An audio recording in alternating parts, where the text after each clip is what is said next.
Naibu wa Rais. Asante Mheshimiwa Rais.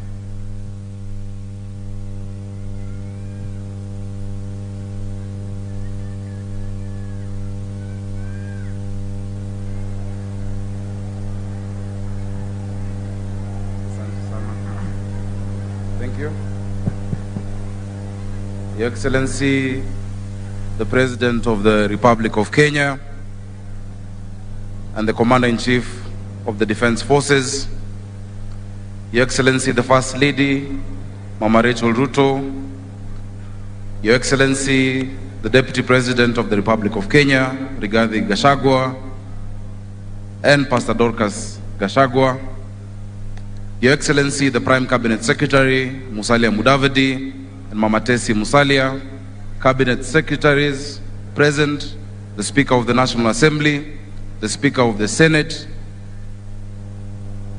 the Diplomatic Corps, members of Parliament from both the National Assembly and the Senate, wananchi wa Nairobi na wananchi wa Kenya, happy Jamhuri Day. Your Excellency, 59 years ago, close to where we stand today, in this county of Nairobi, our flag flew over a free people in a free country for the first time. Your Excellency, in the years before we won our independence, the people of Nairobi were violently divided by race. The colonizers' army surrounded and marched through Ziwani and Kariakor and Pumwani, arresting thousands of Nairobians, many of whom ended up in a camp near here in what we call today Uhuru Gardens. Your Excellency, some paid the ultimate price there. Thousands paid the ultimate price elsewhere in our country. That is the darkness from which our heroes of our independence delivered us from. Your Excellency, our freedom was bought by blood, and we should never forget that. We can never repay the debt that we owe to those who fought and died for our independence, but as responsible heirs, we can do three things. One, Your Excellency, we can remember and keep alive the memory of the sacrifice that they made to us. That is why we're here, to remember, to commemorate, and to make sure that we hand down that memory to our young people and our children for tomorrow.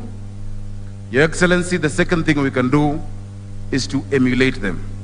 They took risks, they were patriotic, they came together across the tribal divide without the technology that today we celebrate, but they were resilient and steadfast.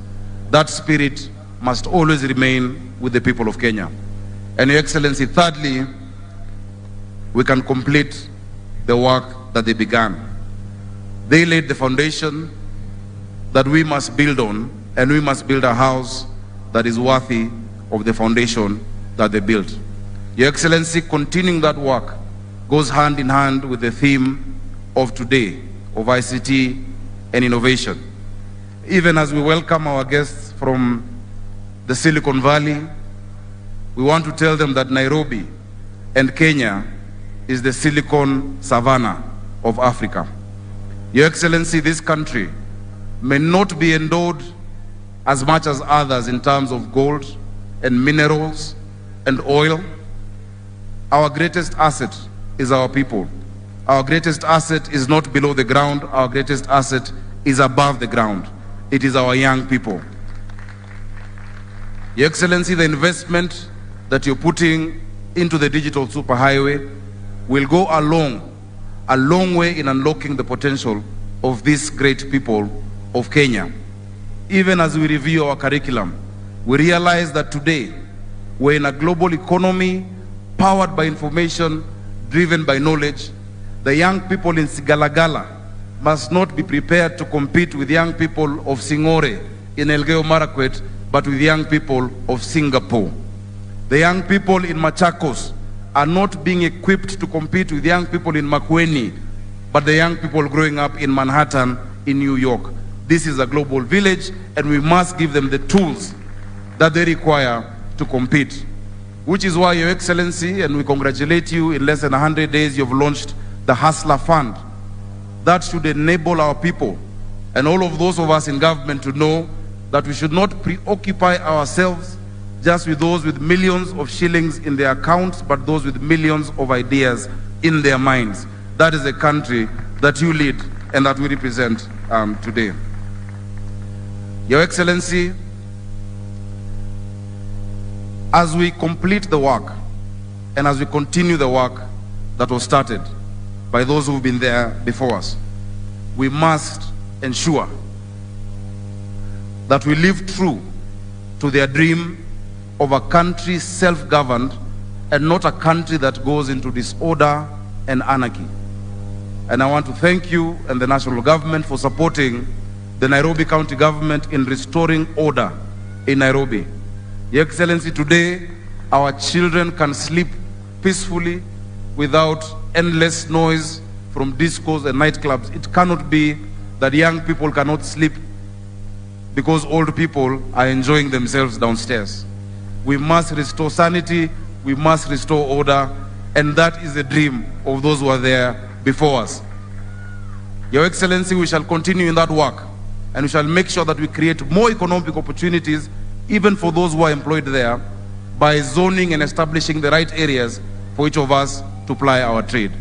Your Excellency, also, we are working hand in hand with the national government in restoring order when it comes to our environment.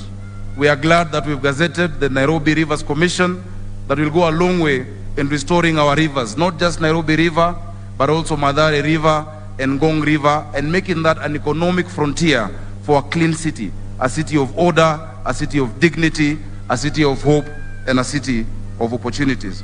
Your Excellency, in addition to that, we are working hand in hand with the Kenya Forest Services to begin a tree planting program throughout the county of Nairobi so that we can green our environment and engage our young people in restoring the environment that was bestowed to us.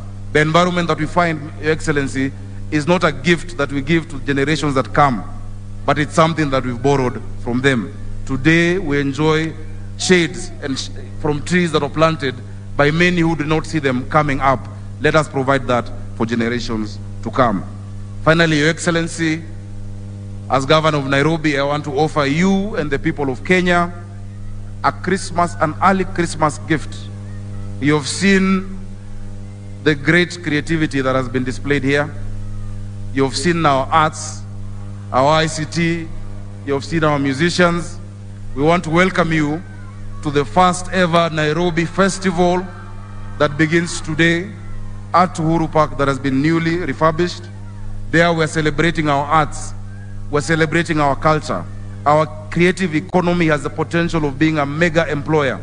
If you look at Nigeria, Nollywood is the second biggest employer after agriculture. We have that in us. Our young people have talent.